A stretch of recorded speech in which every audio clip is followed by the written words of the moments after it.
ظہور احمد صاحب آپ کراچی سے سوال کرتے ہیں کہ آج کل ایک ٹرینڈ یہ چلا پڑا ہے کہ والد صاحب اپنی اولاد کو وراثت سے محروم کر رہے ہیں۔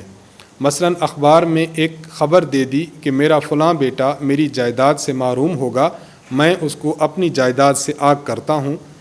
میرا سوال یہ ہے کہ کیا ایسا کرنا درست ہے، اور کیا ایسا اشتہار دینے سے وہ اولاد میراث سے محروم ہو جائے گی؟ ایسا کرنا شرعی طور پر درست نہیں ہے۔ اگر کوئی والد، اگر کوئی مورث اپنے کسی وارث کو، اپنی کسی اولاد کو اپنی وراثت سے محروم کرنا چاہتا ہے اور اس کے لیے اشتہار دے دیتا ہے تو ایسا کرنا ناجائز اور حرام ہے۔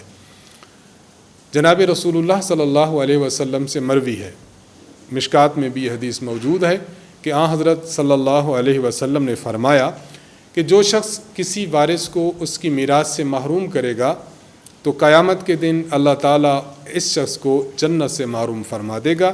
اس لیے ایسا کرنا شرعاً جائز نہیں ہے۔ اور جہاں تک آپ کے دوسرے سوال کی بات ہے کہ ایسا اگر کسی نے کر لیا، اشتہار دے دیا، تو کیا اس سے وہ بچہ اپنے والد کی میراث سے محروم ہو جائے گا یا نہیں؟ تو اس کا جواب یہ ہے کہ یہ بیٹا اپنے والد صاحب کی میراث سے محروم نہیں ہوگا۔